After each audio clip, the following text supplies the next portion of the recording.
Hello everyone, this is Ashish Kumar once again. Welcome you all to WS Cube Cyber Security. Learners, आज के इस video में हम बात करने वाले हैं डोमेन वर्सेस सब डोमेन्स। बेसिकली डोमेन्स है क्या, फिर हम देखेंगे डोमेन और सब डोमेन्स में डिफरेंस क्या है, और साथ ही साथ इनके बारे में कुछ और चीजें हम समझने की कोशिश करेंगे। ओवरऑल लर्नर्स, ये वेब टेक्नोलॉजीज के बारे में हम बात कर रहे हैं। एक वेबसाइट के जो आप नाम देखते हो, google.com, facebook.com, wscubetech.com, ये एग्जैक्टली क्या है। और जब आप कुछ ऐसे नाम देखते हो जैसे कि courses.wscubetech.com, online.wscubetech.com, live.wscubetech.com, तो इन्हें हम क्या कहते हैं। और सर, हम जितनी भी वेबसाइट चलाते हैं, ये इनके नाम जो है ये कैसे रखे जाते हैं, ये सारे पॉइंटर्स आज हम क्लियर करेंगे। तो इससे पहले लर्नर्स कि हम डोमेन वर्सेस सब डोमेन के कंसेप्ट को देखें, हमें पहले डोमेन के बारे में समझना जरूरी है। एक डोमेन एग्जैक्टली होता क्या है, व्हाट इज डोमेन नेम, एक डोमेन नेम एग्जैक्टली है क्या। तो सर एक्चुअली यहाँ पे इसके पॉइंटर्स बता रहे हैं कि ये नाम है एक आईपी का, name of IP address domain name कहा जाता है, और ये इसीलिए रखा गया है ताकि हम इजीली याद रख सके। एग्जांपल के तौर पे google.com, facebook.com, एक्सेट्रा एक्सेट्रा।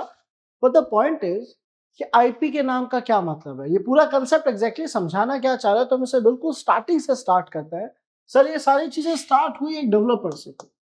एक डेवलपर जो आया और उसने क्या करा, ग्रुप ऑफ वेब पेजेस बनाए, यानी खूब सारे वेब पेजेस बनाए, जिसका मतलब हमें पता है इसने एक वेबसाइट बनाई। ये वेबसाइट इस डेवलपर ने अपने डिवाइस में रखी, उसके घर में जो उसकी मशीन थी, उस मशीन में उसने उस पूरी वेबसाइट को रखा। अब इस मशीन के पास लर्नर्स बाय डिफॉल्ट जो खुद की पहचान यानी खुद की आइडेंटिटीज हैं, वो है private IP address, MAC address और लोकल होस्ट। अब सवाल ये है कि इसने अपनी इस मशीन में एक वेबसाइट होस्ट कर दी है, यानी एक वेबसाइट चला रखी है। इसकी डिवाइस का एक पोर्ट भी ओपन है, पोर्ट नंबर 80, ताकि कोई इसकी वेबसाइट से बात कर सके।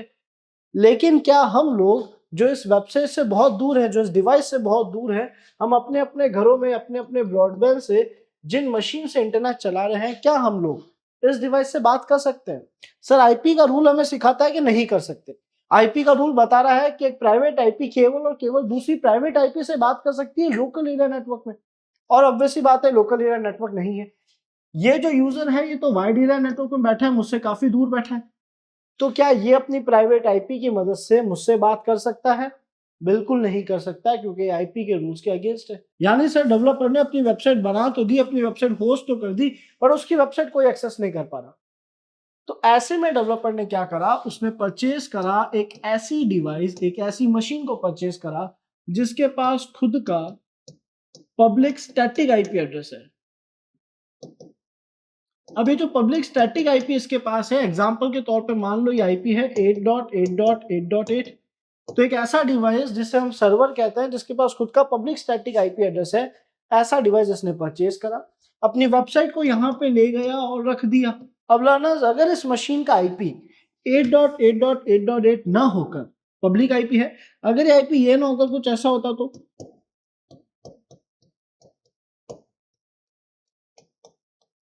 अब अगर इसका आईपी कुछ ऐसा होता 181.172.121.141, तो सवाल ये है, क्या ये आईपी हमें याद रह सकता था? क्या हमारे लिए फिजिबल है कि हम ऐसी जितनी भी वेबसाइट चला रहे हैं, उन सब के आईपी एड्रेस को, उनके नंबर्स को, ये इन पेयर्स को याद रख सके?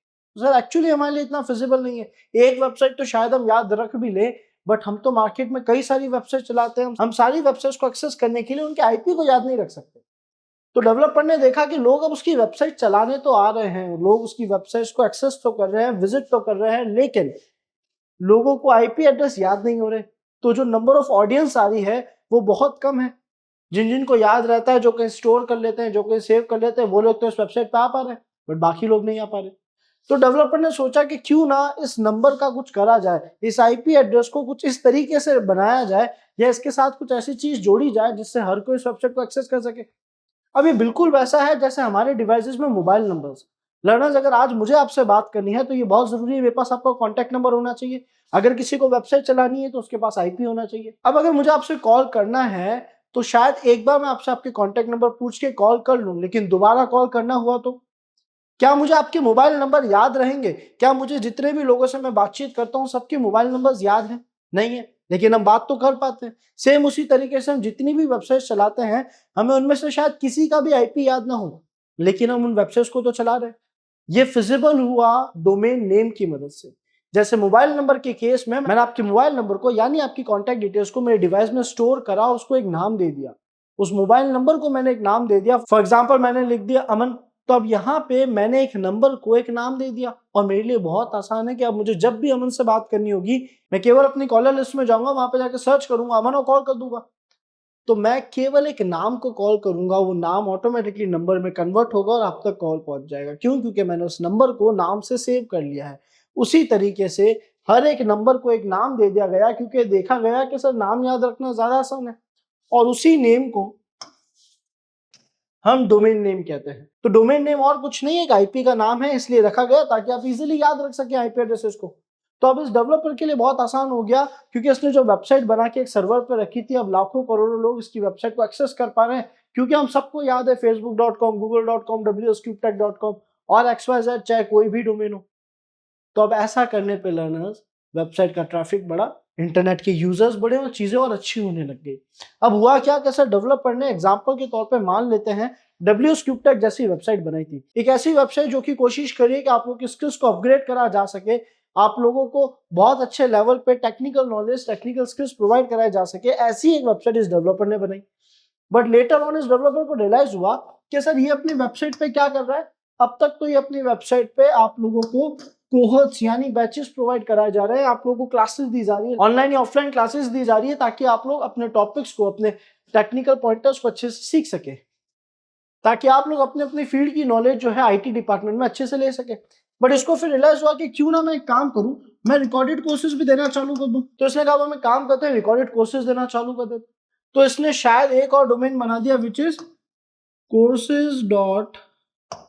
courses.ws.com। अपने इसने पहले वेबसाइट का नाम क्या रखा है, ws.com, दूसरी का नाम क्या रख दिया, courses.ws.com। ऐसे फिर इसने कहा काम करते हैं, जो आईटी की टेक्नोलॉजीज होती है, जो हार्डवेयर होते हैं, जो डिवाइसेस होते हैं, मैं वो भी सेल करना चालू कर देता हूँ। तो इसने एक और वेबसाइट बनाई और इस वेबसाइट का नाम इसने रखा tech.ws.com। तो आप देखोगे इसने क्या करा, इसने सर अपने एक नाम से मल्टीपल वेबसाइट्स बनाई और इसी को हम कहते हैं सब डोमेन्स। अब सब डोमेन्स क्या है समझते हैं। व्हाट इज सब डोमेन? सब डोमेन एग्जैक्टली क्या है? तो सब डोमेन्स और कुछ नहीं, जैसा आपने अभी भी समझा, आपके डोमेन के छोटे नाम से, जिस तरीके से आपके मेन नेम से आपके क्लोज नोन्स, आपके फैमिली मेंबर्स आपको निकनेम देके बुलाते हैं, कुछ वैसा ही। इसको और डिटेल में समझने के लिए अगर आप देखें तो यहाँ लिखा हुआ है एक्सटेंशंस, यानी और क्या है, आपके नाम को एक्सटेंड करा जा रहा है और एक्सटेंड करने के लिए आपने एक डोमेन खरीदा, आपने जो भी डोमेन खरीदा उसको आप अलग अलग नाम में डिवाइड कर रहे हो। फॉर एग्जांपल आपने wscubetech.com खरीदा, तो अब उसके आप और छोटे छोटे नाम रखे हो, जैसे store.wscubetech.com, courses.wscubetech.com, tech.wscubetech.com, online.wscubetech.com। इसमें होगा ये कि इनका जो एक्सटेंशन है, जो एंडिंग नाम है, वो हमेशा मेन डोमेन ही रहेगा। जो इसका wscube.com या wscubetech.com जो आपको दिखेगा वो हमेशा सेम ही रहेगा, आगे के नेम जो है वो चेंज होते रहेंगे। यानी आप कह सकते हैं आप सब डोमेन्स, यानी इसके सब क्लासेस बना रहे हैं, आप इसके सब अलग अलग नाम बना रहे हैं, सब नेम्स बना रहे हैं, उन्हें हम सब डोमेन्स कहते हैं। और खास बात यह है कि आपने तो एक ही डोमेन खरीदा, आपने खरीदा मान लेते हैं केवल wscube.com। आप इस एक नाम को खरीदने से कितने डोमेन्स बना सकते हो फ्री में? तो आप 500 प्लस सब डोमेन्स बना सकते हो केवल एक नाम खरीदने पे। यानी आपको अलग अलग डोमेन्स परचेज नहीं करने, अलग अलग नाम नहीं खरीदने। आपने एक नाम खरीदा wscube.com, अब आप इसके नाम से 500 तक के सब डोमेन्स बना सकते हो। डिपेंड करता है कि आपको इतनी वेबसाइट्स ऑपरेट करनी है कि नहीं करनी है, आप किस डोमेन पे क्या चलाओगे, चीजें डिफर करती है। अगर आपको किसी भी वेबसाइट के सब डोमेन्स देखना है तो आप अपने ब्राउजर पे जाइए और वहां पे जाके लिखिए सब डोमेन फाइंडर, आपको मल्टीपल वेबसाइट मिलेगी। फॉर एग्जाम्पल आपको एक वेबसाइट मिलेगी जिसका नाम है सब डोमेन फाइंडर c99.nl। जब आप इस वेबसाइट पर क्लिक करेंगे और किसी भी डोमेन का नाम लिखते हैं, जैसे हमने लिखा wscubetech.com, तो हमने देखा कि wscubetech के जितने भी सब डोमेन्स थे हमारे सामने आ चुके हैं। तो इस तरीके से लर्नर्स हम किसी भी वेबसाइट के सब डोमेन्स देख भी सकते हैं। और शायद आप सभी को समझ आया होगा कि जब हम एक मेन डोमेन को एक्सटेंड करते हैं, कुछ और उसके सब डोमेन्स, कुछ और सब नेम्स क्रिएट करते हैं अलग अलग वेबसाइट्स को रन करने के लिए, जो आप बिल्कुल डिफरेंट डिवाइसेस में भी मैनेज कर सकते हो, उन्हें हम सब डोमेन्स कहते हैं। सो आई होप लर्नर्स आप सभी को डोमेन और सब डोमेन के बीच का डिफरेंस अच्छे से क्लियर हो गया होगा, इनके बारे में समझ आ गया होगा। और इसके अलावा अगर आप में से कोई भी WCH वर्जन 3 में यानी WSCubeTech के complete ethical hacking boot camp powered by AI में अगर आप में से कोई भी इनरोल होना चाहता है, जहां पे आपको काफी सारी चीजें सीखने को मिलेगी प्रैक्टिकल कंसेप्ट के साथ में, AI के सपोर्ट से आप खुद को अपस्किल कर पाएंगे, अपनी एरर्स, अपने प्रॉब्लम्स को रिजॉल्व भी कर पाएंगे और ऑटोमेशन में भी ले जा पाएंगे, और साथ ही साथ आप लोगों के स्किल्स को चैलेंज करने के लिए आपको यहाँ पे डिफरेंट डिफरेंट प्रोजेक्ट्स देखने को मिलेंगे, आपको कोर्स कंप्लीशन सर्टिफिकेट भी प्रोवाइड कराया जाएगा। ये सारी चीजें लाइव जूम क्लासेस में परफॉर्म होगी। इसके बारे में और जानना चाहते हो तो नीचे डिस्क्रिप्शन में आपको फॉर्म लिंक मिलेगा, जिसे फिल करके आप अभी रजिस्टर कर सकते हैं अपनी सीट के लिए और पोस्ट सेटिंग और डिटेल्स भी देख सकते हैं। So thanks for watching this video learners, मिलते हैं नेक्स्ट वीडियो में।